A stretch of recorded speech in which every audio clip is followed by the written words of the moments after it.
അല്ലാഹുവിന്റെ പരിശുദ്ധമായ ഖുർആനിന്റെ 114 അധ്യായങ്ങൾ 6000-ൽ പരം വരുന്ന ഖുർആനിന്റെ ആയത്തുകളുണ്ടല്ലോ. ഇതിനകത്ത് അല്ലാഹു പറയുന്ന കാര്യങ്ങൾ കേട്ടിട്ട് അതിനെ നിസ്സാരമാക്കുന്നവര്, അതിനെ അവഗണിക്കുന്നവര്, അതിനെ പരിഗണിക്കാത്തവര്, നിന്നെ കുറിച്ച് അല്ലാഹു ഖുർആനിലൂടെ പറയുകയാ, ലോകത്തിലെ ഏറ്റവും വലിയ അക്രമി നീയാടാ, നിന്നെക്കാലം നന്ദി കെട്ടവനില്ല, നിന്നെക്കാലും വഴിപഴച്ചവനില്ല, നിന്നെക്കാലും മോശക്കാരനില്ല, നീയാണ് ഏറ്റവും വലിയ അക്രമിയെന്ന് അല്ലാഹുവിന്റെ വിശുദ്ധ ഖുർആൻ. പരിശുദ്ധമായ ഖുർആൻ അവിടുന്ന് ഒന്നാമതായി പറയുകയാ. രണ്ടാമത്തെ കാര്യമെന്തേ? വ്യക്തമായി കേൾക്കണം എന്റെ പ്രിയപ്പെട്ടവര്.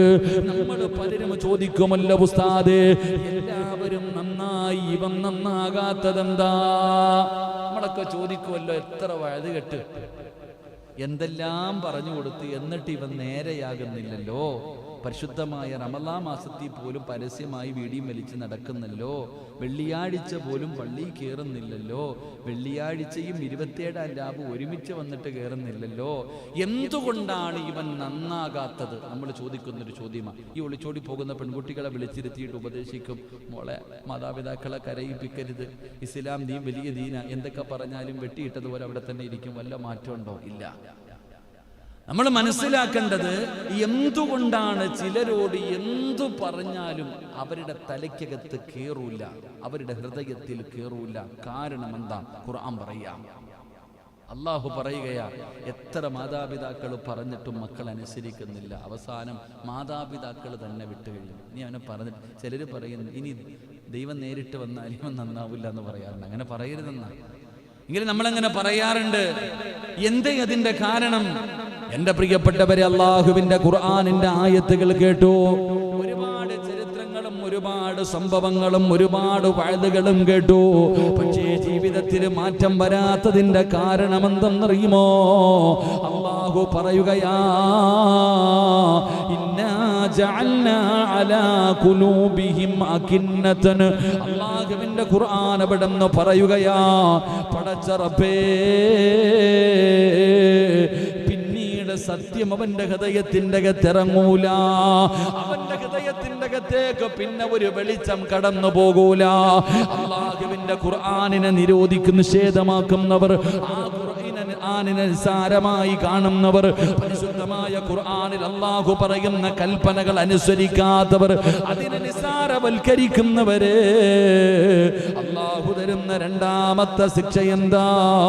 വഇൻ തദഊഹും ഇലൽ ഹുദാ ഫലൻ യഹ്തദൂ ഇദൻ അബദാ. പിന്നെ ഒരിക്കലും നിനക്ക് ഹിദായത്ത് കിട്ടൂല, പിന്നെ ഒരിക്കലും നിന്റെ ഹൃദയത്തിന്റെ അകത്ത് നന്മ കേറൂല.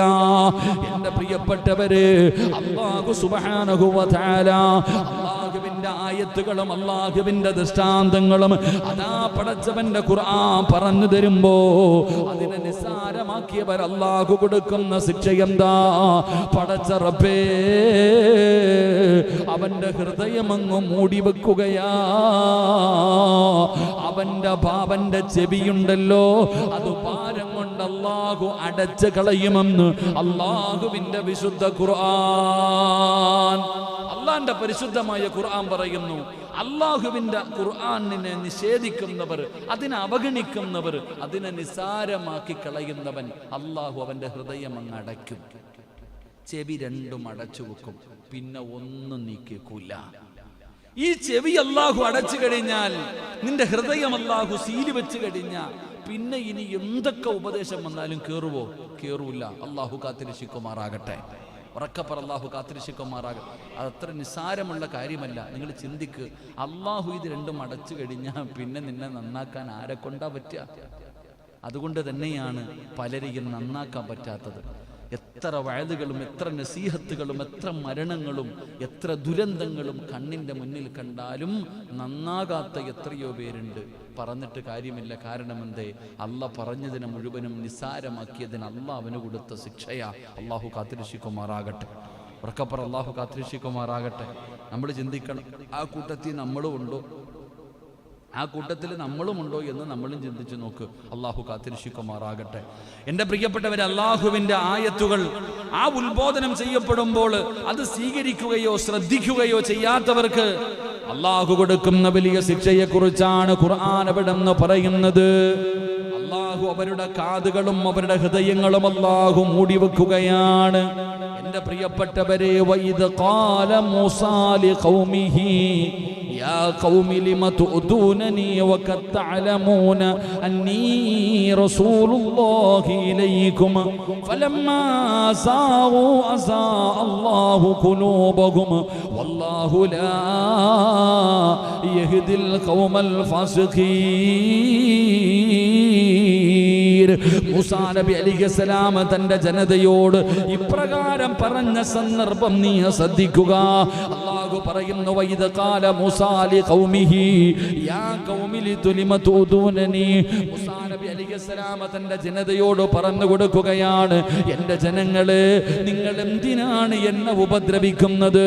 പ്രബോധനവുമായി കടന്നു ചെന്നപ്പോ മൂസാ നബി ഉപദ്രവിച്ചവരോട്, കളിയാക്കിയവരോട് മൂസാ നബി ചോദിക്കുന്നു, നിങ്ങൾ എന്തിനാ എന്നെ ഉപദ്രവിക്കുന്നത്? ഞാൻ നിങ്ങളിലേക്ക് അല്ലാഹു അയക്കപ്പെട്ട ഒരു ദൂതനാണ്. നിങ്ങൾക്കറിയുമല്ലോ ഞാൻ അല്ലാഹുവിന്റെ പ്രവാചകനാണെന്ന്. പിന്നെ എന്തിനാ നിങ്ങൾ എന്നെ പ്രയാസപ്പെടുത്തുന്നത്, നിങ്ങൾ എന്നെ വേദനിപ്പിക്കുന്നത്?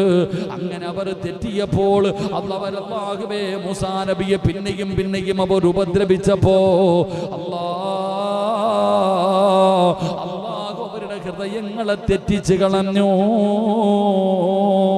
അല്ലാഹു അവരെ ദുർമാർഗികളാക്കി കളഞ്ഞു. പടച്ചവനെ, അതാ മൂസാ നബി അലൈഹിസ്സലാമിനെ അവർ ഉപദ്രവിച്ചപ്പോൾ, അവരെ കളിയാക്കിയപ്പോൾ, അവര് മൂസാ നബിയെ വേദനിപ്പിച്ചപ്പോ, അവര് പറയുന്നത് അനുസരിക്കാതെ വന്നപ്പോ അല്ലാഹു അവരുടെ തല തിരിച്ചു കളഞ്ഞു എന്ന് ചരിത്രം പറയുമ്പോ, എന്റെ പ്രിയപ്പെട്ടവരെ, പരിശുദ്ധമായ ഖുർആനിന്റെ ആയത്തുകൾ നിസാരമാക്കുന്നവരോട് അല്ലാഹു നിനക്ക് തരുന്ന രണ്ടാമത്തെ ശിക്ഷ, നിന്റെ ഹൃദയത്തിന്റെ അകത്ത് ദീനിറങ്ങൂല, ഹിദായത്തിന്റെ വെളിച്ചം വരൂല, പിന്നെ നീ രക്ഷപ്പെടൂല. ഏതുപോലെയെന്നറിയുമോ? ശപിക്കപ്പെട്ട ലഅനത്താക്കപ്പെട്ട ഇബ്ലീസ് ഉണ്ടല്ലോ, അവനെ പോലെ പിന്നെ ഒരിക്കലും ഹൃദയത്തിന്റെ അകത്ത് കേറൂല. അവൻ അല്ലാഹുവേ എന്തുകൊണ്ടാ? ഇബ്ലീസിന്റെ ചരിത്രം എടുത്തു നോക്ക്. ഇബ്ലീസിനോട് ഇപ്പം ചോദിച്ചാൽ ഓൻ പറയും, ഞാനാണ് ആദമിനെക്കാളും വലിയവനെന്ന്. അല്ലാഹു ഈമാൻ നൽകുമാറാകട്ടെ. ഇത്രയൊക്കെ വന്നിട്ട് പോലും അല്ലാഹു അവനെ ശപിച്ചു, അല്ലാഹു സ്വർഗത്തിൽ നിന്ന് പുറത്താക്കി. ഇത്ര ചെയ്തിട്ടും ഇബ്ലീസ് ഇപ്പോഴും അംഗീകരിക്കുന്നില്ല ഞാൻ ചെയ്തത് തെറ്റാണെന്ന്. അതന്നെ, എന്ത് ചെയ്താലും, കൈയിട്ട് വാരിയാലും എന്തൊക്കെ ചെയ്താലും ഞാൻ ചെയ്യുന്നത് തന്നെ ശരി, ആര് പറഞ്ഞാലും അംഗീകരിക്കാൻ തയ്യാറാകില്ല. അതങ്ങനെ അല്ലാഹു അവൻ്റെ ഹൃദയം അടച്ചു കളഞ്ഞു, ചെവികൾ അല്ലാഹു മൂടി വെച്ചു കളഞ്ഞു. അല്ലാഹു കാത്തിരക്ഷിക്കുമാറാകട്ടെ. അല്ലാഹു കാത്തിരക്ഷിക്കുമാറാകട്ടെ. നമ്മൾ ഉപദേശിക്കാൻ പോകുമ്പോൾ പറയത്തില്ലേ, നീ നിന്റെ പണി നോക്കടാ, എൻ്റെ കാര്യം നോക്ക, നീ നിന്റെ കാര്യം നോക്ക് പറഞ്ഞിട്ട് യാതൊരു കാര്യവുമില്ല. നമ്മൾ തന്നെ പറയാറുണ്ടല്ലോ, ഓൻ്റെ അടുത്ത് പറഞ്ഞിട്ടൊരു കാര്യമില്ല. കാരണം എന്തേ? അതങ്ങനെ. അല്ലാഹു കാത്തിരക്ഷിക്കുമാറാകട്ടെ. ഖുർആൻ മൂന്നാമതായി പറയുകയാണ്, ഖുർആനിന്റെ ആയത്തുകൾ നിസ്സാരമാക്കി കളയുന്നവർക്ക് അല്ലാഹു കൊടുക്കുന്ന മൂന്നാമത്തെ കാര്യം, അല്ലാഹു പറയുകയാണ്, വമൻ അദ്ലമു മിമ്മൻ ദുക്കിറ ബിആയാതി റബ്ബിഹി സുമ്മ അഅറള അൻഹാ ഇന്നാ മിനൽ മുജ്രിമീന മുൻതഖിമൂൻ. ഞാൻ പറയുന്നത് ഹദീസല്ല, ഖുർആനിന്റെ ആയത്ത് തന്നെയാ. ഞാൻ പറയുന്നത് അല്ലാഹുവിന്റെ ഖുർആൻ തന്നെയാണ്. അല്ലാഹു പറയുകയാ, ഇന്നാ മിനൽ മുജ്രിമീന മുൻതഖിമൂൻ. അല്ലാഹു നിനക്ക് കഠിന ശിക്ഷ വെച്ചിട്ടുണ്ട് മനുഷ്യ. ഏറ്റവും ഭയാനകമായ ശിക്ഷ, നിന്നെ കൊണ്ട് താങ്ങാൻ കഴിയാത്ത ശിക്ഷ. എന്റെ പ്രിയപ്പെട്ടവരെ, അല്ലാഹു ഒരുക്കി വെച്ചിരിക്കുകയാണ്. അല്ലാഹു പറയുകയാണ്, നിനക്ക് വേണ്ടി ഞാൻ തയ്യാറി വെച്ചിട്ടുണ്ട്, നിനക്ക് ഞാൻ തയ്യാറി തയ്യാറാക്കി വെച്ചിട്ടുണ്ട്. കഠിനമായ ശിക്ഷയുണ്ടല്ലോ.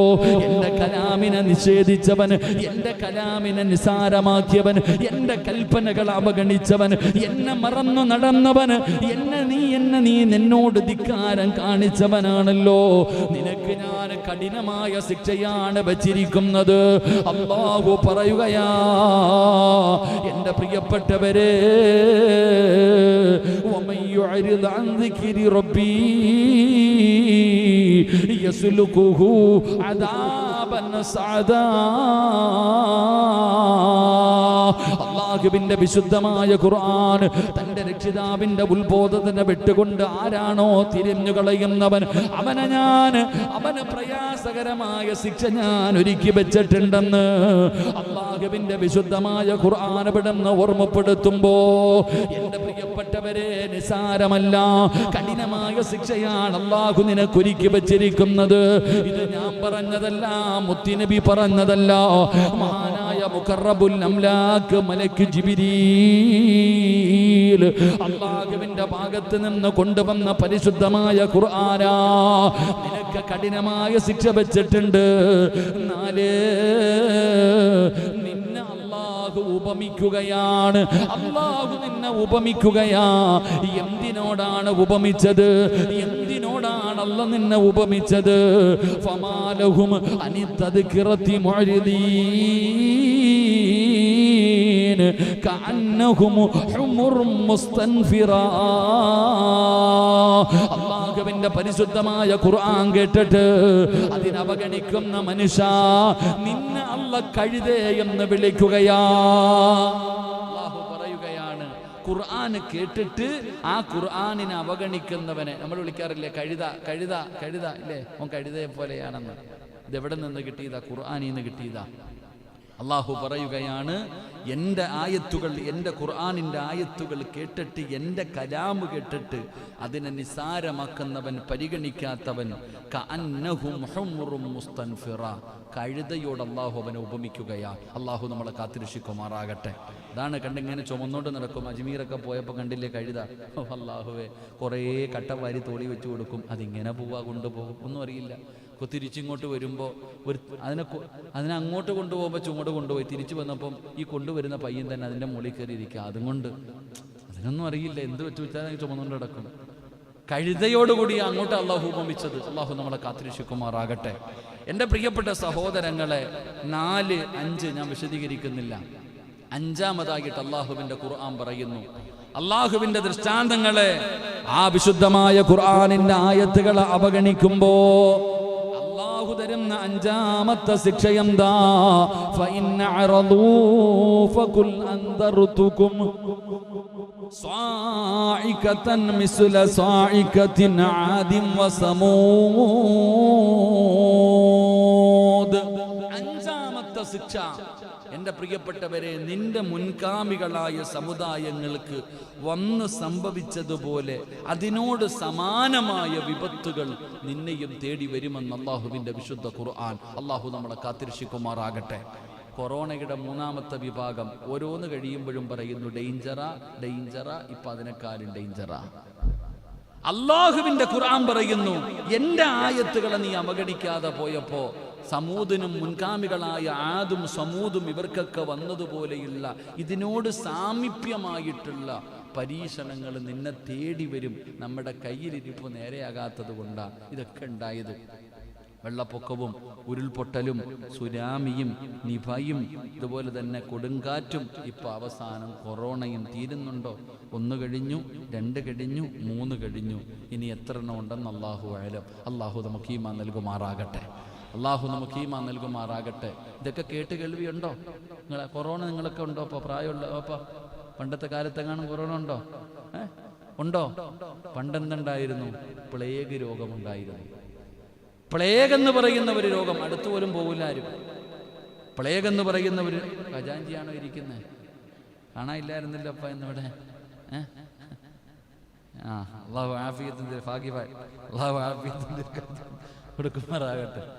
കണ്ടില്ല കേട്ടോ, കണ്ടു ചോദിച്ചേട്ടാ. നിങ്ങളെ തിരക്കി ഒരു ചങ്ങാതി നടക്കണുണ്ടായിരുന്നു. ഇൻഷാ അല്ലാഹ് അല്ലാഹു ആഫിയത്ത് നൽകുമാറാകട്ടെ. ഉപാശക്കായി ഇന്നില്ലായിരുന്നില്ലേ? എവിടെ പോയിരുന്നു? എന്തായാലും കുറച്ച് പ്രതിഫലമുണ്ട് ഇൻഷാ അല്ലാഹ്. എൻ്റെ പ്രിയപ്പെട്ട സഹോദരങ്ങൾ, എന്താ പറഞ്ഞത്? പണ്ട് പ്ലേഗ് എന്ന് പറഞ്ഞൊരു രോഗമുണ്ട്. ഈ പഴയ ആൾക്കാരൊക്കെ ഞാൻ വായിച്ചിട്ടുണ്ട്, മരിച്ചു കഴിഞ്ഞാൽ അങ്ങനെ തന്നെ എന്തോ പൊതിഞ്ഞു കൊണ്ടുപോയി കബറടക്കാൻ പോലും പറ്റാത്തൊരവസ്ഥ. ജനങ്ങൾ പടരുമെന്ന് പേടിച്ചുകൊണ്ട് എൻ്റെ പ്രിയപ്പെട്ടവരത് പൊതിഞ്ഞു കൊണ്ടുപോയി കബറടക്കുന്ന ഒരു കാലം പണ്ടത്തെ വായനകളിലൊക്കെ എന്താന്ന് പോലും നമുക്കറിയില്ല. പക്ഷെ ഇപ്പോഴങ്ങനെ പ്ലേഗ് പോലെ തന്നെ ഇപ്പോഴും കൊറോണ വന്നു കഴിഞ്ഞാൽ ആരാപ്പ കുളിപ്പീരുണ്ടോ? നേരെ കാണലുണ്ടോ? കബറിനകത്തിട്ട് അടച്ചുകൊണ്ട് കബറടക്കുന്നൊരവസ്ഥ. അള്ളാഹു കാക്കുമാറാകട്ടെ. അപ്പൊ അതിനോട് സമാനമായ അദാബുകൾ നമ്മൾ തേടി വരും. എന്തു ചെയ്യുമ്പോൾ? അള്ളാന്റെ ഖുർആനിനെ നിസ്സാരമാക്കുമ്പോൾ, ആ പരിശുദ്ധമായ ഖുർആനിനെ പരിഗണിക്കാതിരിക്കുമ്പോൾ ഇങ്ങനെയുള്ള അദാബുകൾ നമ്മളെ തേടി വരും. ഇനിയെങ്കിലും നമ്മൾ നന്നാക്. അള്ളാഹു നമുക്ക് ഈമാൻ നൽകുമാറാകട്ടെ. എൻ്റെ പ്രിയപ്പെട്ടവരെ, പരിശുദ്ധമായ ഖുർആൻ അള്ളാഹു പറയുകയാണ്, ആറാമതായിട്ട് പടച്ച റബ്ബ് തരുന്ന ശിക്ഷയെന്താ? അള്ളാഹുവിന്റെ പരിശുദ്ധമായ ഖുർആൻ കേട്ടിട്ട് അതിനെ നിസ്സാരമാക്കുന്നവരോട്, അതിനെ പരിഗണിക്കാത്തവർക്ക് അള്ളാഹു കൊടുക്കുന്ന ആറാമത്തെ ശിക്ഷ, ومن أعرض عن ذكري فإن له معيشة ضنكا ونحشره يوم القيامة أعمى قال ربي لما حشرتني أعمى وقد كنت بصيرا قال كذلك أتتك آياتنا فنسيتها وكذلك اليوم تنسى. അള്ളാഹുവിന്റെ പരിശുദ്ധമായ ഖുർആൻ പറയുകയാണ്, അള്ളാഹുവിന്റെ ഖുർആൻ കേട്ടിട്ട് അതിനെ അവഗണിക്കുന്നവര്, അതിനെ പരിഗണിക്കാത്തവര്, അള്ളാഹു നിനക്ക് തരുന്ന ആറാമത്തെ ശിക്ഷ എന്തെന്നറിയുമോ? നിന്റെ ജീവിതം അള്ളാഹു ഇടുക്കമാക്കുകയാണ്. അള്ളാഹു നിന്നെ ഞെരുക്കുകയാണ്, നിന്നെ സാമ്പത്തികമായി തകർക്കുകയാണ്, നിന്റെ കുടുംബത്തിന്റെ സമാധാനം കളയുകയാണ്, നിനക്ക് രോഗങ്ങൾ തരികയാണ്, ആരോഗ്യമായിട്ട് തകർക്കുകയാണ്, അല്ല നിന്നെ ഞെരുക്കുകയാണ്. പടച്ചവനെ, നല്ലവനെ പോലെ സന്തോഷത്തോടെ നടന്നിരുന്ന നിന്നെ അള്ളാഹു പിടിച്ച് ഞെരുക്കുകയാ. ഈ ദുനിയാവിലെ ജീവിതം ഇടുക്കമാക്കുകയാണ്. പടച്ച റബ്ബേ, പരലോക ജീവിതവും അള്ളാഹു ഞെരുക്കമാക്കുകയാ. എൻ്റെ പ്രിയപ്പെട്ടവരെ, എന്തുകൊണ്ടാ? വളരെ സന്തോഷത്തോടെ പടച്ചവരെ ഭാര്യമക്കളുമായി നമ്മളൊക്കെ സന്തോഷത്തോടുകൂടി ജീവിച്ചവരാണ്. നല്ല പണമുണ്ടായിരുന്നു, കച്ചവടമുണ്ടായിരുന്നു, ആരോഗ്യമുണ്ടായിരുന്നു, സന്തോഷവും സമാധാനവും ഉണ്ടായിരുന്നു. പക്ഷേ നമ്മളതിനെ പരിഗണിക്കാതെ വന്നപ്പോ, എന്തുകൊണ്ടാണടാ നിന്റെ വീടിനകത്ത് സമാധാനമില്ലാത്തത്? നിന്റെ സർവ്വതമ തകർന്നു പോയതിന്റെ കാരണം എന്താ? അല്ലാഹുവിന്റെ പരിശുദ്ധമായ ഖുർആനിനെ നീ പരിഗണിക്കുന്നില്ലല്ലോ. വീടിന്റെ അലമാരിക്കകത്ത് അമൂല്യമായ നിധിയെ പോലെ ഖുർആൻ വച്ചിരിക്കുകയാണ്. റസൂലുള്ളാഹി തങ്ങൾ പറഞ്ഞല്ലോ, ഏതെങ്കിലും ഒരു വീടിന്റെ അകത്ത് പരിശുദ്ധമായ ഖുർആൻ ഉണ്ടായിട്ട് ആ വിശുദ്ധമായ ഖുർആൻ പാരായണം ചെയ്യാതെ വന്നാൽ, ആ ഖുർആനൊന്ന് തുറന്നു നോക്കാതെ വന്നാ, ആ ഖുർആൻ വീടിനകത്തിരുന്ന് കരയുകയാ, ആ ഖുർആൻ വീടിനകത്തിരുന്ന് തേങ്ങുകയാണ്. അത് ശാപമല്ലേ? അത് നിനക്ക് ശാപമല്ലേ? എന്തുകൊണ്ടാണ് നിനക്കത് മനസ്സിലാക്കാൻ കഴിയാത്തത്? എന്തേ അതിന്റെ മഹത്വം നിനക്കറിയാത്തത്? ലൗ അൻസൽനാ ഹാദൽ ഖുർആന അലാ ജബലിൽ ലറഅയ്തഹു ഖാശിഅൻ മുതസദ്ദിയൻ മിൻ ഖശിയത്തില്ലാഹ് വതിൽകൽ അംസാലു നദ്രിബുഹാ ലിന്നാസ്. പരിശുദ്ധമായ ഖുർആനിന്റെ മഹത്വം നിനക്കറിയുമല്ലോ. അതെങ്ങാണ് അല്ലാഹു സുബ്ഹാനഹു വ തആല ഒരു പർവ്വതത്തിന്റെ മുകൾ തട്ടിലാണ് ഇറക്കിയിരുന്നതെങ്കിൽ, പടച്ച റബ്ബേ, പേടിച്ച് വിറച്ചുകൊണ്ട് ആ പർവ്വതം പോലും അവിടെ നിന്ന് പൊടിഞ്ഞു പോകുമായിരുന്നു. അങ്ങനെയുള്ള വിശുദ്ധമായ ഖുർആൻ അല്ലാഹുവിന്റെ കലാമല്ലേ? പടച്ചവനെ, ആ പരിശുദ്ധമായ ഖുർആൻ പാരായണം ചെയ്തിട്ട് ഏതെങ്കിലും ഒരു മനുഷ്യൻ അല്ലാഹുവിനോട് ദുആ ചെയ്താ, എന്തിനാ പരിശുദ്ധമായ ഖുർആൻ എന്റെ പ്രിയപ്പെട്ടവരെ ഓരോ ദിവസവും അല്ലാഹുവിന്റെ ഖുർആൻ പടന്ന് ഖത്തം തീർത്ത് 300-ൽ പരം ഖത്തം എന്ന് ബോധി വെച്ചിട്ടുണ്ട്. ഇന്നീ സദസ്സിൽ വെച്ചുകൊണ്ട് ഹദിയ ചെയ്തിട്ട് ദുആ ചെയ്യുന്നത് എന്തിനാ? ഒരാള് ഖത്തം ചെയ്തിട്ട് ദുആ ചെയ്താൽ, ഒരാള് ഖുർആൻ ഖത്തം ഓതിയിട്ട് ദുആ ചെയ്താ ആ ദുആയ്ക്ക് ഇജാബത്തുണ്ടെന്ന് നബി മുഹമ്മദ് മുസ്തഫ സല്ലല്ലാഹു അലൈഹി വസല്ലമ തങ്ങൾ പറയുകയാണ്. ആ ദുആയ്ക്ക് ഉത്തരമുണ്ടല്ലോ. എന്റെ പ്രിയപ്പെട്ടവരെ, നാളെ പടച്ചുറപ്പിന്റെ പരലോകത്ത് കടന്നു ചെല്ലുമ്പോ അല്ലാഹുവിന്റെ വിശുദ്ധമായ ഖുർആൻ ചില ആൾക്കാരുടെ കയ്യിൽ പിടിക്കുകയാ, ചിലരുടെ കയ്യിൽ പിടിക്കുകയാണ്. അവര് കബറിന്റെ അകത്ത് നിന്ന് എഴുന്നേൽക്കുമ്പോ അവരുടെ ചാരത്ത് പോയി നിൽക്കുകയാണ്. ഒരു മനോഹരമായ രൂപത്തിൽ അവരുടെ കബറിന്റെ ചാരത്തുണ്ട്. തലയിൽ നിന്ന് മണ്ണ് തട്ടിക്കളന്നിട്ട് കബറിൽ നിന്ന് എഴുന്നേൽക്കുമ്പോ അതാ ചോദിക്കുകയാ, നീ ആരാ? വാ മനുഷ്യാ, സ്വർഗത്തിൽ പോകാം, നിനക്ക് ഞാൻ സ്വർഗം വാങ്ങിത്തരാ, നിനക്ക് ഞാൻ സ്വർഗം വാങ്ങിത്തരാ. കബറിന്റെ ചാരത്ത് വന്ന് നിൽക്കുകയാണ്. പടച്ചവനെ, പായിപ്പാട് പള്ളിയുടെ ഖബർസ്ഥാനിൽ നിന്ന് ഇസ്രാഫീൽ എന്ന് പറയുന്ന മലക്ക് സൂർ എന്ന് പറയുന്ന കാഹളത്തില് രണ്ടാമത് മൂതുമ്പോ കബർ പൊളിച്ച് എഴുന്നേക്കുമ്പോ അവിടെ നിന്ന് വിളിക്കുന്നു, വാ നിന്നെ കൊണ്ടുപോകാ. ആരാ നീ? ആരാ? ഞാൻ അല്ലാഹുവിന്റെ ഖുർആനാ. ആ ഖുർആൻ നിന്റെ കയ്യിൽ പിടിച്ചിട്ട് ഈ ലോകത്തിന്റെ അധിപനായ പടച്ചറപ്പിന്റെ മുന്നിലേക്ക് കൊണ്ടുപോയിട്ട് ഖുർആൻ പറയുന്നു, അല്ലാഹുവേ, ഇവന് നീ സ്വർഗം കൊടുക്കണേ അല്ലാ. ഇവനെന്നെ ആദരിച്ചവനാ, ഇവനെന്നെ ബഹുമാനിച്ചവനാ, ഇവനെന്നെ പാരായണം ചെയ്തവനാ. പടച്ചവനെ, ഇവനെ സ്വർഗം കൊടുക്കണേ എന്ന് നിന്റെ വീടിന്റെ അലമാരിക്കകത്തിരിക്കുന്ന ആ പരിശുദ്ധമായ ഖുർആൻ എടുത്ത് വെച്ച് എല്ലാ ദിവസവും ഓതുകയും അതിനെ ബഹുമാനിക്കുകയും ആദരിക്കുകയും ചെയ്ത നാളെ ആരാരും തിരിഞ്ഞു നോക്കാനില്ലാത്ത ഭയാനകമായ പടച്ചറപ്പിന്റെ പരലോകമുണ്ടല്ലോ. ആ പരലോകത്ത് ജനങ്ങൾ മുഴുവനും നഫ്സി നഫ്സി യാ വൈലതാ യാ ഖസ്റതാ ജനങ്ങളെ നിലവിളിക്കുന്ന ദിവസമുണ്ടല്ലോ.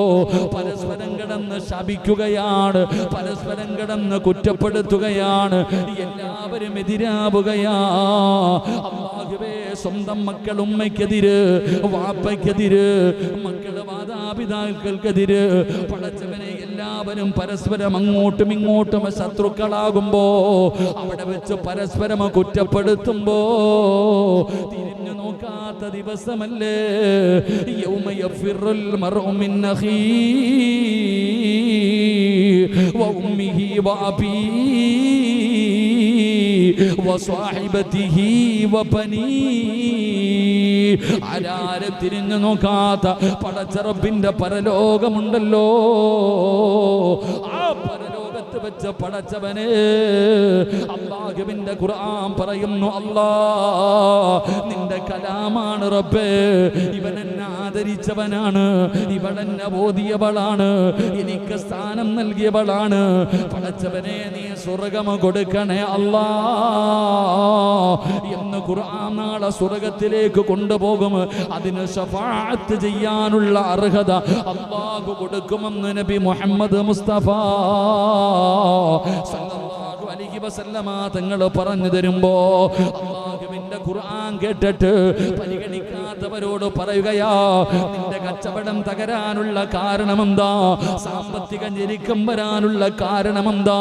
സന്തോഷത്തോടെ കഴിഞ്ഞിരുന്ന വീടിനകത്ത് സമാധാനമില്ലല്ലോ, കുടുംബ ജീവിതം തകർന്നല്ലോ, ആരോഗ്യമൊക്കെ നഷ്ടപ്പെട്ടല്ലോ, ഒരുപാട് രോഗങ്ങൾ വന്നല്ലോ, ജീവിതമിടുങ്ങിയില്ലേ, ജീവിതമിടുങ്ങിയില്ലേ.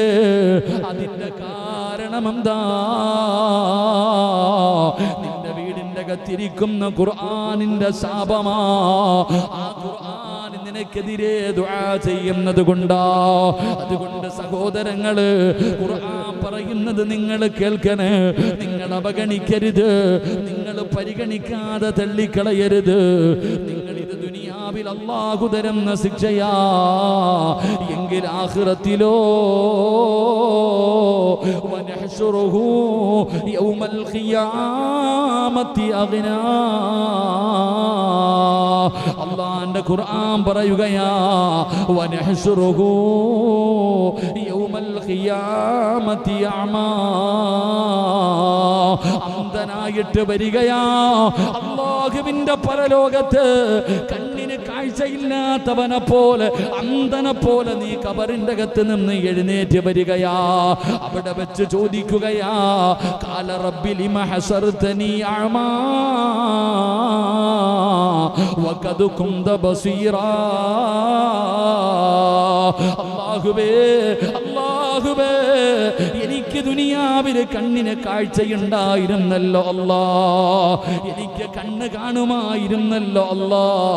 പടച്ച റബ്ബേ വഖദ് കുന്ത ബസീറാ, എനിക്ക് കണ്ണിന് കാഴ്ചയുണ്ടായിരുന്നല്ലോ അല്ലാ. ഇന്ന് ഞാൻ അന്ധനായി പോയല്ലോ, കണ്ണിന് കാഴ്ചയില്ലല്ലോ അല്ലാ. കാരണം എന്താണ് റബ്ബേ? ഖാല കദാലിക അതതുക ആയാതുനാ വനസീതഹാ. അല്ലാഹുവിന്റെ ഖുർആൻ പറയുകയാ വനസീതുനാ ഫനസീതഹാ വകദാലികൽ യൗമ തുൻസാ. അല്ലാഹുവിന്റെ ഖുർആനിന്റെ ആയത്തുകൾ നീ കേട്ടവനാ, കേൾക്കാത്തവനെ പോലെ നടന്നില്ലേ, കാണാത്തവനെ പോലെ നടന്നില്ലേ. എടാ പരിശുദ്ധമായ ഖുർആൻ ഓതാ നിനക്കല്ല കാഴ്ച തന്നല്ലോ. എന്തുകൊണ്ട് നീ ഓതിയില്ല? എന്തുകൊണ്ട് നീ ചിന്തിച്ചില്ല? ഇതെല്ലാം നിന്റെ കണ്ണിന്റെ മുന്നിലല്ല കാണിച്ചു തന്നല്ലോ. അന്ന് നീ പൊട്ടം കളിച്ചില്ലേ, അന്ന് അന്ധനെ പോലെ കഴിഞ്ഞില്ലേ, ചെവി കേൾക്കാത്തവനെ പോലെ നടന്നില്ലേ. എത്രയോ വയലുകള്, എത്രയോ ഉസ്താദന്മാര് തൊണ്ട പൊട്ടിയിട്ട് ഖുർആനിന്റെ ആയത്തോതിയിട്ട് നിനക്ക് പറഞ്ഞു തന്നല്ലോ. അനുസരിക്കാതിരുന്നത് അന്ന് അവഗണിച്ചവനല്ലേ, അന്ന് നിസാരമാക്കിയവനല്ലേ, അന്ന് പരിഗണിക്കാത്തവനല്ലേ. ഇന്ന് നീ ഇങ്ങനെ തന്നെ നടക്കടാ എന്റെ പ്രിയപ്പെട്ട സഹോദരാ. ആറാമത്തെ ശിക്ഷ എന്തെന്നറിയുവോ? അല്ലാഹു പറയുകയാ അല്ലാഹു നിന്റെ ദുനിയാവും ആഖിറവും അല്ലാഹു ഇടുക്കി കളയുമെന്ന് നബി മുഹമ്മദ് മുസ്തഫ. അല്ലാഹുവിന്റെ ഖുർആൻ പറയുന്നു, മുത്തുനബി പറയുന്നു, നാളെ പരലോകത്ത് ഇവിടെ വെച്ച് നിന്റെ കച്ചവടം നല്ല കച്ചവടമൊക്കെ ഉണ്ടായിരുന്നല്ലോ, എന്തു പറ്റി? പൈസയൊക്കെ എവിടെ പോയി? ആരോഗ്യമൊക്കെ എവിടെ പോയി? പടച്ചവനെ, പണ്ടുള്ള ഉമ്മമാരുടെ കണ്ണിന്റെ കാഴ്ച ശക്തി കണ്ടിട്ടുണ്ടോ? എന്തൊരു കാഴ്ചയാ! നിനക്കോ ദൂരെ കാഴ്ചയില്ല ഉസ്താദെ. ഉസ്താദെ 80 വയസ്സുള്ള ഉമ്മാമ്മമാരൊക്കെ ചൊറയുന്ന അടിപൊളിയായിട്ട് നടക്കുന്നു, നമ്മളോ നൊണ്ടി. പടച്ചവനെ, ഇരിക്കാൻ വയ്യ, എഴുന്നേക്കാൻ വയ്യ. നമ്മുടെ അവസ്ഥ നമുക്കിരിക്കാൻ വയ്യ, എഴുന്നേക്കാൻ വയ്യ. രോഗിയാ എപ്പോഴേ ലേപ്പാ ഇരിക്കണതിൽ എല്ലാവർക്കും എന്തെങ്കിലുമൊക്കെ ബുദ്ധിമുട്ടില്ലേ? എന്താ 100 വയസ്സുള്ളതുണ്ടാ? ചെറുപ്പക്കാർക്ക് പോലും ഇരിക്കാനും നിൽക്കാനും കുനിയാനും വയ്യ. രോഗങ്ങൾ, അവിടെ ജോയിന്റ് വേദന, ഇവിടെ വേദന, അവിടെ വേദന, കണ്ണിന്റെ കാഴ്ച പോകുന്നു. എന്തൊക്കെ പ്രശ്നം! പണ്ടുള്ളവരോ അല്ലേ, നിങ്ങളുടെ ഉമ്മാക്ക് റാഹത്തായിട്ടൊക്കെ ഓരോ പ്രായമുള്ളവരൊക്കെ എന്ത് റാഹത്തായിട്ട് നമ്മളൊരു വീട്ടിൽ പോയി ഒരു ഉമ്മയെ കണ്ടു. എത്രയോ പേര് നല്ല രീതിയിൽ നടക്കുന്ന സഹോദരങ്ങളെ, കാഴ്ചകൾ ശക്തിയുണ്ട്, ഒരു കുഴപ്പമില്ല. എത്രയോ പേർ എന്തുകൊണ്ട് സഹോദരങ്ങളെ അവർ അള്ളാഹുവിൻ്റെ ഖുർആൻ ഓതുമായിരുന്നു, അത് പറയുന്നത് അനുസരിക്കുമായിരുന്നു. നമ്മളോ സർവ്വതും അള്ളാഹു ഞെരുക്കി. എന്തുകൊണ്ട്? അലമാരിക്കകത്തിരുന്ന് ഖുർആൻ തന്നെ കരഞ്ഞുകൊണ്ടിരിക്കുക. പിന്നെ എങ്ങനെ നിനക്ക് സമാധാനം കിട്ടും? എൻ്റെ പ്രിയപ്പെട്ടവരെ, അതുമാത്രമല്ല ആഖിറത്തിലും നിനക്ക് ഭയാനകമായ കണ്ണ് കാണൂല, ചെവി കേൾക്കൂല, അന്ധനായിട്ട് നീ തന്നെ ഒതുക്കല്ല. പൈപ്പാട് നല്ല കണ്ണിന് കാഴ്ചയൊക്കെയുള്ള ആളായിരുന്നല്ലോ അല്ല, ഇവിടെ വന്നപ്പോൾ എന്താ അല്ല? അന്ന് നീ പൊട്ടം കളിച്ചല്ലേ? അന്ന് നിന്റെയൊക്കെ ഉസ്താദൊക്കെ എങ്ങനെ പള്ളിക്ക് വിടറ, മദ്രസയ്ക്ക് വിടറ, പാവങ്ങൾക്ക് വിടറ. പിന്നെ പഠിച്ചാൻ എന്ത് പോടാ, ഓന് വേറെ പണിയൊന്നുമില്ല, വെള്ളിയാഴ്ച കയറി എന്നിട്ട് അങ്ങാർക്ക് വീട് പണിയാനല്ലേ അങ്ങാര് വിരിക്കണത്. ഇതൊക്കെ തരും. നമ്മളങ്ങോട്ട് ഇറങ്ങിയിട്ട് ഓൻ കിടന്ന് എന്തൊക്കെ, അവനും കമ്മിറ്റിക്കാരുടെ കൂടെ കൂടിയിരിക്കുക, ഓൻ എന്തൊക്കെ കമ്മീഷൻ ഉണ്ട്, ഇതൊക്കെ തന്നെ. അല്ലാഹു ഈമാൻ നൽകുമാറാകട്ടെ. അവിടെ ചെല്ലുമ്പോൾ കാണാം. അല്ലാഹു ഈമാൻ നൽകുമാറാകട്ടെ. എൻ്റെ പ്രിയപ്പെട്ട സഹോദരങ്ങളെ, ഖുർആൻ പറയുന്നു 7. ഉറക്കം വരുന്നുണ്ടോ? മടുപ്പ് വരുന്നുണ്ടോ? അത് ഖുർആൻ്റെ ആയത്ത് ഓതുമ്പോൾ അങ്ങനെ ഖുർആനിൻ്റെ കാര്യങ്ങൾ പറയും. എന്തെങ്കിലുമൊക്കെ തമാശ പറയുവാണെങ്കിൽ അൽഹംദുലില്ലാ, വല്ല ഗാനമേളൊക്കെ ഉണ്ടെങ്കിൽ സുബ്ഹാനല്ലാഹ്, വല്ല ചങ്ങനാശ്ശേരി നേർച്ചയ്ക്കൊക്കെ പോയാൽ ഇല്ലേപ്പാ, അവനെന്താ പറയുക, ചന്ദനക്കുടത്തിനൊക്കെ പോയി കഴിഞ്ഞാൽ എന്ത് ഉറക്കമായില്ലേ ഉപവാസന്നെ ഇല്ലേ അൻസാരി തന്നെ? പണ്ടൊക്കെ അങ്ങനെ ഇടയ്ക്കിടയ്ക്ക് എന്നാരോ പറഞ്ഞു ഞങ്ങൾ ചന്ദനക്കുടത്തിന് വരുമ്പോൾ ഇവിടെ വന്നാൽ തിന്നണേന്നൊക്കെ. അതങ്ങനെ അന്ന് നമുക്ക് ഉറക്കമില്ല, അന്ന് ശിവരാത്രി നമുക്കൊക്കെ ഇല്ലേ? അള്ളാഹു ഈമാൻ നൽകുമാറാകട്ടെ. ഇട്ട് നോക്ക് സഹോദര, ഖുർആൻ പറയുന്നു 7. ഞാനെല്ലാം ഖുർആനിൻ്റെ ആയത്ത് തന്നെ ഓതി, ഒറ്റ ഹദീസ് എന്ന് പറഞ്ഞിട്ടില്ല. അള്ളാഹു പറയുന്ന 7ാമത്തെ കാര്യം, എൻ്റെ പ്രിയപ്പെട്ട സഹോദരങ്ങളെ, അള്ളാഹുവിൻ്റെ പരിശുദ്ധമായ ഖുർആൻ കേട്ടിട്ട് അവഗണിക്കുന്ന നിന്നെ അള്ളാഹു പിശാചിൻ്റെ അനുയായി ആയിട്ടങ്ങ് പ്രഖ്യാപിക്കും. അള്ളാഹു ഈമാൻ നൽകുമാറാകട്ടെ. അള്ളാഹു നിന്നെ പിശാചിൻ്റെ അനുയായിയാക്കും. ഖുർആൻ പറയുകയാ, ഖാല ഫബിമാ അഗ്വൈതനീ ലഅഖഉദന്ന ലഹും സിറാതകൽ മുസ്തഖീം സുമ്മ ലആതിയന്നഹും മിൻ ബൈനി ഐദീഹിം വമിൻ ഖൽഫിഹിം വഅൻ അയ്മാനിഹിം വഅൻ ശമാഇലിഹിം വലാ തജിദു അക്സറഹും ശാകിരീൻ. ഇബ്ലീസ് പറഞ്ഞു, നീ എന്നെ വഴിപിഴപ്പിച്ചതിൽ നിന്ന് ഞാൻ എങ്ങനെ? അള്ളാഹുവിൻ്റെ ഖുർആൻ പറയുകയാ, നിന്നെ അള്ളാഹ് ഇബ്ലീസിന്റെ കൂട്ടത്തിൽ അങ്ങ് എഴുതിത്തള്ളു, പിന്നെ അവൻ്റെ അനുയായിയായിട്ട് നടക്കേണ്ടി വരും. അള്ളാഹു കാക്കുമാറാകട്ടെ. അവൻ്റെ ഒരുപാട് അനുയായികളെ നമുക്കറിയാമല്ലോ. അവൻ്റെ ഒരുപാട് അനുയായികൾ ഇന്നില്ലേ? പറമനുഷ്യ ഇന്നുമില്ലേ? ഉറക്കപ്പറ ഇന്നുമില്ലേ? ഇത്ര ഇബ്ലീസിന്റെ അനുയായികളെ നമുക്ക് കാണാം. എങ്ങനെ ഉസ്താദെ, ഇബ്ലീസിനെ പുറത്താക്കാനുള്ള ഒരു ആയത്ത് പഠിപ്പിച്ചു തരട്ടെ. ഇബ്ലീസിനെ പുറത്താക്കാനുള്ള ഒരു ആയത്ത് പഠിപ്പിച്ചു തരട്ടെ. വേണോ? കൂടോത്രം വല്ലതും ചെയ്യണോ? മന്ത്രവാദം ചെയ്യണോ? മുട്ട കുറക്കണോ? തകിട് വേണോ? വെറ്റ വേണോ? ഒന്നും വേണ്ട. എവിടെ പോയപ്പോൾ പറഞ്ഞു, ഉസ്താദ് ഇത്രയും മുട്ട എവിടുന്ന ഉസ്താദ്? എപ്പോഴും നോക്കുമ്പോൾ കുപ്പിക്കകത്തുനിന്ന് തകിട് കിട്ടിക്കൊണ്ടിരിക്കുക. അള്ളാഹു കാക്കുമാറാകട്ടെ. ഇവിടെ വല്ലതും ഒന്ന് അത്യാവശ്യമായിട്ട് ചെയ്യണം കേട്ടോ. എന്തോ കുഴപ്പമുണ്ട്. എനിക്കിവിടെ വഴുത് പറയുമ്പോൾ മാത്രം കോട്ടുപ വരും. വേറെ എവിടെ വഴുത് പറഞ്ഞാലും കുഴപ്പമില്ല. ഞാനിങ്ങനെ ചിന്തിക്കാൻ, ഇവിടെ വഴുത് പറയുമ്പോൾ മാത്രം എന്തോ ഒരു ശൈത്താൻ്റെ ശരീരത്തിൽ കയറുന്നുണ്ട്. അള്ളാഹു കാത്തിരക്ഷിക്കുമാറാകട്ടെ. അള്ളാഹു ആഫിയത്തും ദീർഘായുസ്സും വരുമാറാകട്ടെ. അങ്ങനെ ഈ പള്ളിയിലൊക്കെ വന്ന് കയറി നിസ്കാരം തുടങ്ങിയാലല്ലേ ഇവിടെ കിടക്കുന്നവർക്കൊക്കെ ഒരു സമാധാനം കിട്ടത്തുള്ളൂ. ഇവിടെ ഇതിനകത്ത് കയറി നമ്മൾ നിസ്കരിക്കാൻ തുടങ്ങുമ്പോഴാണ് പള്ളിയല്ലേ അല്ലേ? ആ പള്ളിക്കകത്ത് കയറി നിസ്കാരവും ഖുർആൻ ഓതലും ദിക്റുകളും സ്വലാത്തുകളും നല്ല കാര്യങ്ങളും നടക്കുമ്പോൾ കബറും കാട്ടി കിടക്കുന്നവർക്ക് സമാധാനം. അവർക്ക് കിട്ടേണ്ടത് കിട്ടാതെ വരുമ്പോൾ അവർ നമ്മളെ തേടി ഇങ്ങോട്ടൊക്കെ വരും. അള്ളാഹു കാക്കുമാറാകട്ടെ. അല്ലേ? അവരിങ്ങോട്ട് കയറി വരുമില്ലേ?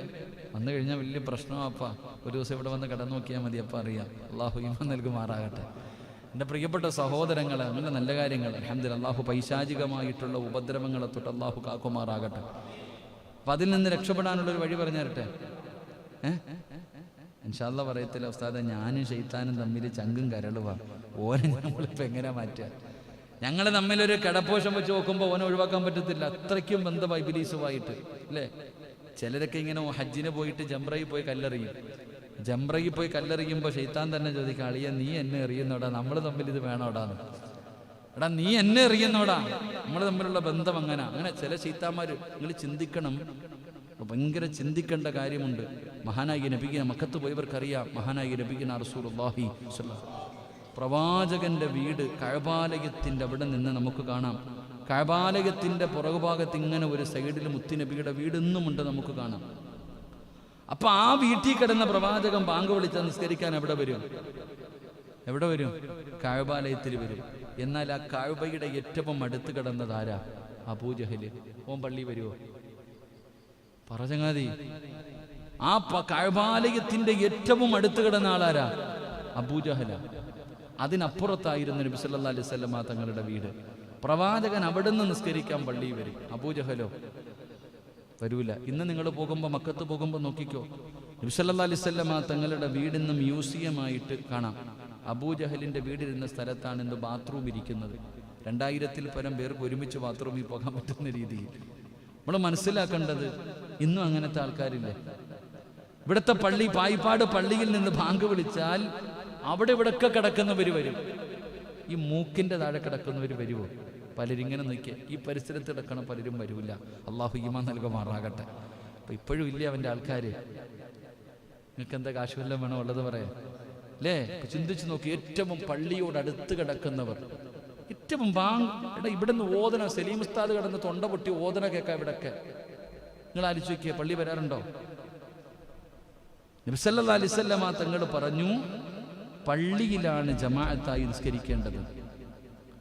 പള്ളിയുടെ അടുത്തുള്ള ലാ സലാത്ത ലി ജാരിൽ മസ്ജിദ് ഇല്ലാ ഫിൽ മസ്ജിദ്, പള്ളിയുടെ അടുത്തുള്ളവൻ, പള്ളിയുടെ അയൽവാസിക്ക് പള്ളിയിലെ ജമാഅത്തുള്ളൂ എന്ന് നബിയിനാ റസൂലുള്ളാഹി സ്വല്ലല്ലാഹു അലൈഹി വസല്ലം. അപ്പോൾ ഒരു സഹാബി ചോദിച്ചു, ഈ അയൽവാസി എവിടാ നബിയെ? പള്ളിയുടെ അയൽവാസി എന്ന് പറഞ്ഞ ആരാ ഇപ്പൊ പള്ളിയുടെ അയൽവാസി? 40 വീടാണോ? നമ്മളെന്താ നമ്മുടെ അയൽവാസി ആരാ? നമ്മുടെ അയൽവാസി ആരാ? നമ്മുടെ വീടിന്റെ 40 പറഞ്ഞങ്ങാതി 40 വീടില്ലേ? അയൽവാസി. അപ്പൊ പള്ളിയുടെ അയൽവാസി. മുസമ്മിൽ ഇവിടെ നിന്ന് വിളിക്കുമ്പോൾ ആ വിളി എവിടെയൊക്കെ കേൾക്കുന്നുണ്ടോ അവർ മുഴുവനും പള്ളിയുടെ അയൽവാസികളാ. അവർക്ക് എവിടെ നിസ്കാരമുള്ളൂ? പള്ളി വരണം. അള്ളാഹു ഈമാൻ നൽകുമാറാകട്ടെ. ആ കണക്ക് വെച്ച് നോക്കുവാണെങ്കിൽ സുബ്ഹാനല്ലാഹ്, അള്ളാഹു കാത്തിരക്ഷിക്കുമാറാകട്ടെ. ഞാൻ പറഞ്ഞു വന്നത്, ശൈത്താനെ ഇറക്കാനുള്ള എളുപ്പവഴി ആയത്തിൽ കുർസി പാരായണം ചെയ്യുക. അതാ അള്ളാഹുവിന്റെ വിശുദ്ധമായ ഖുർആനിലെ ആയത്തിൽ കുർസി എപ്പോഴും പഠിച്ചു വെച്ചോ. എവിടെങ്കിലൊക്കെ ചാടിക്കേറി പോകരുത്. ആ സമയത്തൊക്കെ അങ്ങോട്ടൊക്കെ പോകുന്നവർ ഇങ്ങോട്ടൊക്കെ പോകുന്നവർ എന്ത് ചെയ്യണം? ഒരു ആയത്തിൽ കുർസി ഓതിയിട്ട് പോകും. എന്താ നിനക്ക് നഷ്ടം? എന്താ നിനക്ക്? ഏതെങ്കിലും ഒരു വീട്ടിലേക്ക് പോകുമ്പോ, അല്ലെങ്കിൽ ഏതെങ്കിലും ഒരു ഒഴിഞ്ഞ വഴിയിലേക്ക് പോകുമ്പോ, ശൈത്താനിന്റെ ഉപദ്രവങ്ങളും അങ്ങനെയുള്ള കാര്യങ്ങളുണ്ട് എന്ന് മനസ്സിലാകുന്ന സമയങ്ങളിലുള്ള യാത്രകൾ എങ്ങോട്ട് പോകുമ്പോഴും ഒരു ആയത്തിൽ കുർസി ഓതിയിട്ട് പോ. ശൈത്താനിൽ നിന്ന് നീ രക്ഷപ്പെടും. അല്ലാഹു കാക്കുമാറാകട്ടെ. പൈശാചികമായിട്ടുള്ള ഉപദ്രവങ്ങളിൽ നിന്ന് നമ്മൾ അല്ലാഹു സംരക്ഷിക്കും. അതുകൊണ്ടാണല്ലോ ഉറങ്ങാൻ കിടക്കുന്ന സമയത്ത് ചിലരൊക്കെ ഉറക്കത്തിൽ നിന്ന് ഞെട്ടി ഉണരും, കരയൊക്കെ ചെയ്യും. ആയത്തിൽ കുർസി ഓതി കയ്യിലൂതിയിട്ട് ചുറ്റുഭാഗം ഇങ്ങനെ വളയം ചെയ്തിട്ട് കിടന്നുറങ്ങാൻ കുട്ടികൾ കിടന്നുറങ്ങുമ്പോൾ രാത്രി ഉറക്കത്തിൽ നിന്നൊക്കെ ചാടി എഴുന്നേക്കും, കരയും, ചാടി എഴുന്നേക്കും, ബഹളം വെക്കും. അപ്പൊ ആ കുട്ടികളെ ഒരായത്തിൽ കുർസി ഓതി അവരുടെ ശരീരത്തിലൂതി കയ്യിലൂതിയിട്ട് ഇങ്ങനെ ഒരു റൗണ്ട് വരയ്ക്കണം. ആ റൗണ്ടിന്റെ അകത്ത് ഇബ്ലീസ് കയറൂല, ഒരാളെ കയറത്തുള്ളൂ. ആര് കയറും? മനുഷ്യ. ആ റൗണ്ടിന്റെ അകത്ത് ഒരാളെ മാത്രമേ കയറത്തുള്ളൂ. ആര്? നിങ്ങളെന്താ ഇപ്പൊ വെടികൊണ്ട പോലെ ഇരിക്കണേ? അതിനകത്ത് ആകെ ഒരാൾ മാത്രമേ കയറത്തുള്ളൂ. ആരായിരിക്കും? മലക്കുൽ മൗത്ത്, അസ്റായിൽ. ആ ചങ്ങാതിക്ക് വളയൊന്നും ഒരു കാര്യമില്ല. ആ അസ്റായിൽ അലൈഹിസ്സലാം മാത്രമേ അതിനകത്തോട്ട് കയറുകയുള്ളൂ, വേറെ ആരും കയറൂല. പറഞ്ഞാൽ ശൈത്താന്റെ ഉപദ്രവം ഉണ്ടാകില്ല എന്ന്. അതുകൊണ്ട് ആയത്തിൽ കുർസി എങ്ങോട്ട് പോകുമ്പോഴും വരുമ്പോഴും, ഒറ്റയ്ക്ക് നടക്കുമ്പോഴും കിടന്നുറങ്ങുമ്പോഴും വീട്ടിലേക്ക് കയറുമ്പോഴും എപ്പോഴും ആയത്തിൽ കുർസി പാരായണം ചെയ്യ്. പൈശാചിക ഉപദ്രവങ്ങളിൽ നിന്ന് നീ രക്ഷപ്പെടും. ഇതാരാ പഠിപ്പിച്ചേ? ശൈത്താൻ തന്നെ അബൂ ഹുറൈറ തങ്ങൾക്ക് പഠിപ്പിച്ചു കൊടുത്തത്. അള്ളാഹു ഈമാൻ നൽകുമാറാകട്ടെ. ശൈത്താൻ തന്നെയാണ് അബൂ ഹുറൈറയ്ക്ക് ഇത് പറഞ്ഞു കൊടുത്തത്. നബി സല്ലല്ലാഹു അലൈഹി വസല്ലമ തങ്ങൾ പറഞ്ഞു, ഓ കള്ളനാണെങ്കിലും പറഞ്ഞത് സത്യമാണെന്ന് നബിയുനാ റസൂലുള്ളാഹി സ്വല്ലല്ലാഹു. അതുകൊണ്ട് എൻ്റെ പ്രിയപ്പെട്ട സഹോദരങ്ങളെ, അള്ളാഹുവിൻ്റെ വിശുദ്ധമായ ഖുർആൻ കേട്ടിട്ട് പരിഗണിച്ചില്ലെങ്കിൽ നിന്നെ അള്ളാഹ് അവൻ്റെ ചങ്ങാതിയാക്കും, ഇബ്ലീസിന്റെ കൂട്ടുകാരനാക്കും. നിന്നെ ഈ അനുയായിയായി തീരും. അവസാനം പോയി അവന്റെ കൂടെ തന്നെ ആയി പോകും. അള്ളാഹു നമ്മളെ കാത്തിരക്ഷിക്കുമാറാകട്ടെ. എൻ്റെ പ്രിയപ്പെട്ടവരെ, അള്ളാഹുവിൻ്റെ വിശുദ്ധമായ ഖുർആൻ, ആ പരിശുദ്ധമായ ഖുർആൻ നമുക്ക് പറഞ്ഞു തരുന്ന രീതിയിൽ വേണം നമ്മൾ ജീവിക്കാൻ. ഒരുപാട് നിങ്ങളൊന്ന് ചിന്തിക്കൂ സഹോദര. ഈ മൊബൈലൊക്കെ നമ്മൾ കയ്യിലെടുക്കുന്നുണ്ട്. നിങ്ങൾ മൊബൈൽ എടുത്തു വെച്ചിട്ട് ഈ ഖുർആൻ സൗദിയിലൊക്കെ ഓതുന്ന വീഡിയോകളൊന്ന് എടുത്തു നോക്ക്. തറാവിഹ് നിസ്കാരങ്ങളിലൊക്കെ ഖുർആൻ പാരായണങ്ങൾ, മക്കയിലും മദീനയൊക്കെ നിസ്കരിക്കുന്ന സമയത്ത് ഓരോ മനുഷ്യനും അല്ലാഹുവേ ആ ഖുർആൻ ഓതിയിട്ട് നിന്നിങ്ങനെ കരയാം. അല്ലാഹുവിൻ്റെ പരിശുദ്ധമായ ഖുർആൻ ഓതിയിട്ട് കരഞ്ഞ് ഓതുന്ന ആയത്തുകൾ. എൻ്റെ പ്രിയപ്പെട്ടവരെ, റമളാൻ മാസത്തിലൊക്കെ ഉംറയ്ക്ക് പോകുന്നവർക്കറിയാം. എനിക്കിപ്പോഴും ഓർമ്മയുണ്ട്. ഒരിക്കലിങ്ങനെ പള്ളിക്ക് പോയപ്പോൾ, മക്കത്ത് പോയപ്പോൾ ഒരിക്കൽ സുദൈസ് ഇങ്ങനെ ഇമാമത്ത് നിൽക്കുമ്പോൾ എന്തൊരു മനോഹരമല്ല, ഇല്ലാത്ത ഒരു ലോകത്തെ ഏറ്റവും വലിയ സംഗീതം ഖുർആൻ കേൾക്കാത്തത് കൊണ്ട് നമ്മൾ വിചാരിക്കും ഈ കൂറപ്പാട്ടുകളൊക്കെയാണെന്ന്. ചുമ്മാതെ എന്തൊക്കെ പാട്ടുകളാ, പച്ചത്തെറി വരെ പാട്ട് പാടുന്നുണ്ടല്ലേ, മോശമായ പാട്ടുകൾ. അതിൻ്റെ അർത്ഥങ്ങൾ ചിന്തിച്ചു വയ്ക്കേ. ഇതൊന്നുമല്ല ഖുർആൻ. ഒരു 4, 5, ഒരാഴ്ച നിങ്ങൾ ഖുർആൻ ഒന്ന് കേട്ടു നോക്കൂ. ഒരു വല്ലാത്ത ലഹരിയ. മനോഹരമായ രീതിയിൽ ഖുർആൻ പാരായണം ഇങ്ങനെ ചെയ്യുന്നത് കേൾക്കുമ്പോൾ കരയ സഹോദരങ്ങളെ. നമ്മളൊക്കെ അറ്റാക്ക് വന്ന് മരിക്കാറില്ലേ? ലോകത്താദ്യമായിട്ട് ഒരു സഹാബി അറ്റാക്ക് വന്ന് മരിച്ചു. ലോകത്താദ്യമായിട്ടൊരു സഹാബിയുടെ ഹൃദയം പൊട്ടി മരിച്ചു. തിന്ന് കൊഴുപ്പ് കൂടിയിട്ടല്ല. നമുക്കങ്ങനെ കൊളസ്ട്രോൾ കൂടിയിട്ട് നമുക്ക് അറ്റാക്ക് വരിക. നമുക്ക് കൊളസ്ട്രോൾ കൂടിയതിൻ്റെ പേരിൽ ആ സ്വഹാബി അവിടെ നിന്ന് ഹൃദയം പൊട്ടി മരിച്ചുപോയത് അള്ളാഹുവിൻ്റെ വിശുദ്ധമായ ഖുർആനിലെ ഒരു സൂറത്ത് കേട്ടപ്പോഴാണ്. അള്ളാന്റെ പരിശുദ്ധമായ ഖുർആനിലെ ആയത്തുകൾ കേട്ടപ്പോ എന്റെ പ്രിയപ്പെട്ട സഹോദരങ്ങളെ ഹൃദയം പൊട്ടി മരിച്ചുപോയി എന്ന് ചരിത്രം പഠിപ്പിക്കുക. എത്ര പേരെന്നറിയോ? ഇമാം മാലിക് തങ്ങളുടെ ഒരു അടിമയുടെ ചരിത്രം പറയുന്നുണ്ട് അള്ളാഹുവിന്റെ പരിശുദ്ധമായ ഖുർആൻ. ഇമാം മാലിക് തങ്ങൾക്ക് ഒരു അടിമയുണ്ടായിരുന്നു, വീട്ടിലെ ജോലിക്കാരനാ. എൻ്റെ പ്രിയപ്പെട്ട സഹോദരങ്ങളെ, ജനങ്ങൾ വന്നിട്ട് പറയുന്നു, മാലിക് തങ്ങളെ, നിങ്ങളുടെ അടിമ കള്ളനാ, നിങ്ങളുടെ അടിമ കള്ളനാ, മയ്യത്തുകളുടെ കഫൻ തുണി മോട്ടിക്കുന്നോ ഉണ്ടോന്നൊരു സംശയം തോന്നുന്നുണ്ട്. കാരണം ആരെങ്കിലും മരിച്ചു കഴിഞ്ഞാൽ ഈ മനുഷ്യൻ അന്ന് പള്ളിക്കാട്ടിൽ പോകും, എല്ലാ ദിവസവും പോവില്ല. ആരെങ്കിലും മരിച്ചാലേ പോകത്തുള്ളൂ, അന്ന് മാത്രം പോകും. അപ്പോൾ ഞങ്ങൾക്ക് സംശയമുണ്ട് എന്ന് ഇമാം മാലിക് തങ്ങളുടെ അടുക്കൽ വന്നിട്ട് ജനങ്ങൾ പറഞ്ഞപ്പോൾ മഹാനവറുകൾ പറഞ്ഞു, എൻ്റെ അടിമ കള്ളനല്ല, നല്ലവനാ, അള്ളാനെ പേടിച്ച് ജീവിക്കുന്നവനാ, ഒരിക്കലും അങ്ങനെ ചെയ്യില്ല. ജനങ്ങൾ പറഞ്ഞ് ഞങ്ങൾ കണ്ടിട്ടുണ്ട്, അല്ലെങ്കിൽ നിങ്ങൾ നോക്ക്.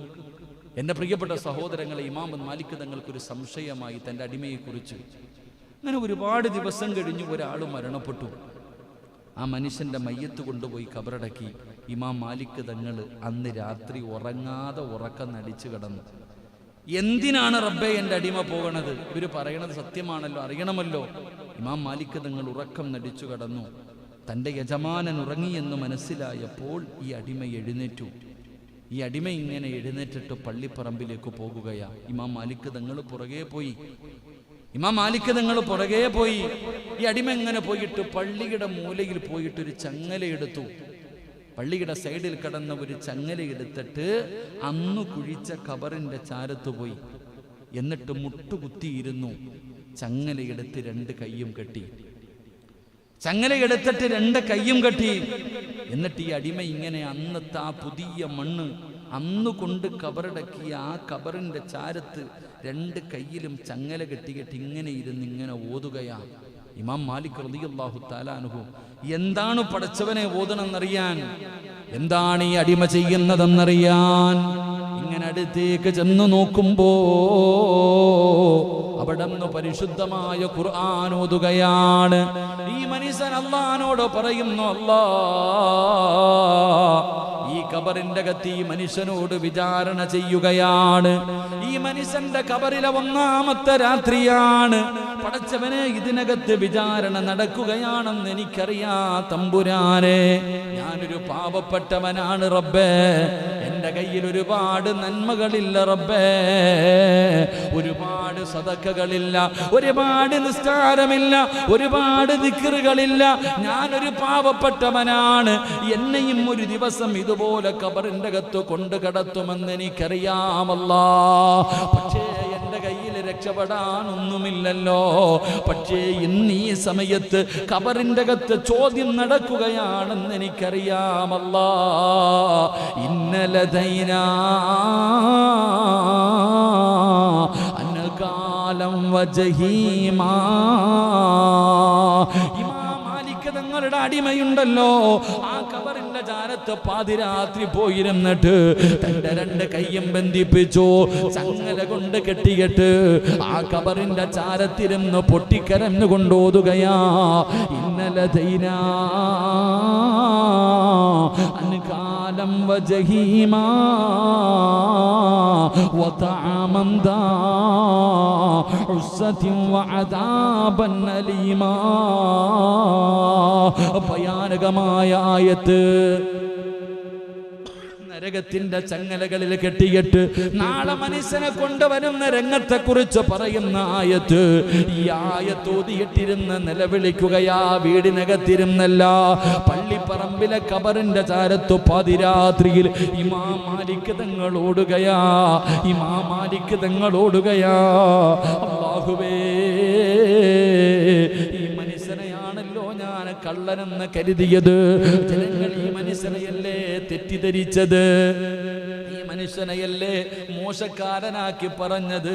ഇമാം മാലിക് തങ്ങൾ പറഞ്ഞു, നീ എന്റെ യജമാനനാ, ഇന്നു മുതൽ നീ എന്റെ അടിമയല്ല, ഞാൻ നിന്റെ അടിമയും നീ എന്റെ യജമാനനുമാ. എനിക്കിങ്ങനെ ചിന്തിക്കാൻ കഴിഞ്ഞില്ലല്ലോ. രണ്ടുപേരും ഖബറിന്റെ അപ്പുറവും ഇപ്പുറവും ഇരുന്നു. രണ്ടുപേരും ഈ ആയത്ത് ഓതിയിട്ട് ഇങ്ങനെ കരയുകയാ. അവസാനം സുബഹിന്റെ സമയമായി. പള്ളിയിൽ നിന്ന് ബാങ്ക് വിളി കേട്ടപ്പോ ഇമാം മാലിക് തങ്ങൾ തന്റെ മുന്നിൽ മുന്നിലിരുന്ന മനുഷ്യനെ വിളിച്ചിട്ട് എഴുന്നേക്കുന്നില്ല, ആ അടിമയെ വിളിച്ചിട്ട് എഴുന്നേക്കുന്നില്ല. ചെന്ന് ശരീരത്ത് തട്ടുമ്പോ സുബ്ഹാനല്ലാഹ് അവിടെ ഇരുന്ന് കരഞ്ഞു കരഞ്ഞു മരിച്ചു പോയിരിക്കുകയാണ്. എന്റെ പ്രിയപ്പെട്ടവരെ, അല്ലാഹുവിന്റെ ഖുർആനിന്റെ അർത്ഥം മനസ്സിലാക്കിയതിന്റെ പേരിലാണ് അവർക്ക് പലർക്കും അറ്റാക്ക് വന്നത്. അവര് പലരും കരഞ്ഞു പോയത്. അല്ലാഹുവിന്റെ റസൂലിന്റെ മുടി നരച്ചത് എപ്പോഴും അറിയോ? വിശുദ്ധ ഖുർആനിൽ ആയത്തിറങ്ങിയപ്പോഴാ. അതുകൊണ്ട് എന്റെ പ്രിയപ്പെട്ടവരോട് പറയുകയാ, അല്ലാഹുവിന്റെ പരിശുദ്ധമായ ഖുർആൻ ഒരുപാട് കാര്യങ്ങൾ നമുക്ക് പറഞ്ഞു തരുന്നുണ്ട്. അതിനെ അവഗണിക്കല്ലേ, അതിനെ നിസാരമാക്കല്ലേ, അതിനെ പരിഗണിക്കണേ, അതിന് കൊടുക്കേണ്ട സ്ഥാനം കൊടുക്കണേ. അല്ലാഹുവിന്റെ കൽപ്പനകൾ അനുസരിച്ചാ അല്ലാഹു നിന്നെ ഇഷ്ടപ്പെടുമെന്ന് മഹാനായ നബി മുഹമ്മദ് മുസ്തഫ തങ്ങൾ പറയുന്നു. അല്ലാഹു ഇഷ്ടപ്പെടാനുള്ള 10 കാര്യങ്ങളിൽ ഒന്നാമത്തെ കാര്യം ഖുർആൻ ഓതണം. ഓതുമ്പോൾ അതിൻ്റെ അർത്ഥം മനസ്സിലാക്കണം. അല്ലാഹുവിൻ്റെ കലാമാണ്, അതിനെ ആദരിക്കണം, ബഹുമാനിക്കണം. അതിന് കൊടുക്കേണ്ട സ്ഥാനം നീ കൊടുത്താൽ ഈ ലോകത്തിൻ്റെ അധിപനായ അല്ലാഹു നിന്നെ സ്നേഹിക്കുമെന്ന് ആദരവായ പ്രവാചകൻ നബി മുഹമ്മദ് മുസ്തഫ സ്വല്ലല്ലാഹു അലൈഹി വസല്ലം. അല്ലാഹു ആ റബ്ബിൻ്റെ സ്നേഹം കിട്ടുന്ന അടിമകളിൽ അല്ലാഹു നമ്മളെ ഉൾപ്പെടുത്തി അനുഗ്രഹിക്കുമാറാകട്ടെ. ആ പ്രവാചകൻ സ്വല്ലല്ലാഹു അലൈഹി വസല്ലമ തങ്ങൾ കാണിച്ചു തന്ന വഴിയിലൂടെ സഞ്ചരിക്കുവാൻ അല്ലാഹു നമുക്ക് ഭാഗ്യം നൽകി അനുഗ്രഹിക്കുമാറാകട്ടെ. ഇമാം മാലിക് തങ്ങൾ പറഞ്ഞു, നീ എന്റെ യജമാനനാ, ഇന്നു മുതൽ നീ എന്റെ അടിമയല്ല, ഞാൻ നിന്റെ അടിമയും നീ എന്റെ യജമാനനുമാ. എനിക്കിങ്ങനെ ചിന്തിക്കാൻ കഴിഞ്ഞില്ലല്ലോ. രണ്ടുപേരും ഖബറിന്റെ അപ്പുറവും ഇപ്പുറവും ഇരുന്നു. രണ്ടുപേരും ഈ ആയത്ത് ഓതിയിട്ട് ഇങ്ങനെ കരയുകയാ.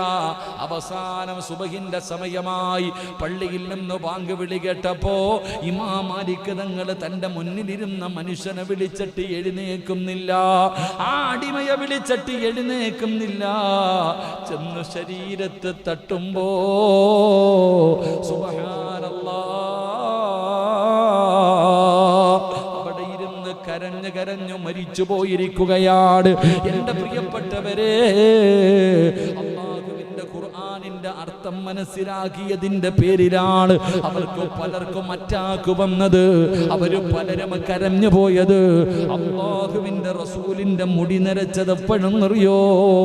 വിശുദ്ധ ഖുർആനിൽ ആയത്തിറങ്ങിയപ്പോഴാ. അതുകൊണ്ട് എന്റെ പ്രിയപ്പെട്ടവരോട് പറയുകയാ, അല്ലാഹുവിന്റെ പരിശുദ്ധമായ ഖുർആൻ ഒരുപാട് കാര്യങ്ങൾ നമുക്ക് പറഞ്ഞു തരുന്നുണ്ട്. അതിനെ അവഗണിക്കല്ലേ, അതിനെ നിസാരമാക്കല്ലേ, അതിനെ പരിഗണിക്കണേ, അതിന് കൊടുക്കേണ്ട സ്ഥാനം കൊടുക്കണേ.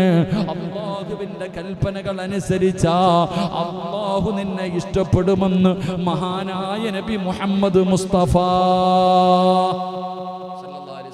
തങ്ങൾ പറയുന്നു.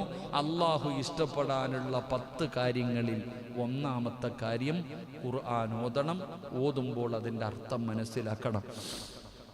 അല്ലാഹുവിൻ്റെ കലാമാണ്, അതിനെ ആദരിക്കണം, ബഹുമാനിക്കണം. അതിന് കൊടുക്കേണ്ട സ്ഥാനം നീ കൊടുത്താൽ ഈ ലോകത്തിൻ്റെ അധിപനായ അല്ലാഹു നിന്നെ സ്നേഹിക്കുമെന്ന് ആദരവായ പ്രവാചകൻ നബി മുഹമ്മദ് മുസ്തഫ സ്വല്ലല്ലാഹു അലൈഹി വസല്ലം. അല്ലാഹു ആ റബ്ബിൻ്റെ സ്നേഹം കിട്ടുന്ന അടിമകളിൽ അല്ലാഹു നമ്മളെ ഉൾപ്പെടുത്തി അനുഗ്രഹിക്കുമാറാകട്ടെ. ആ പ്രവാചകൻ സ്വല്ലല്ലാഹു അലൈഹി വസല്ലമ തങ്ങൾ കാണിച്ചു തന്ന വഴിയിലൂടെ സഞ്ചരിക്കുവാൻ അല്ലാഹു നമുക്ക് ഭാഗ്യം നൽകി അനുഗ്രഹിക്കുമാറാകട്ടെ.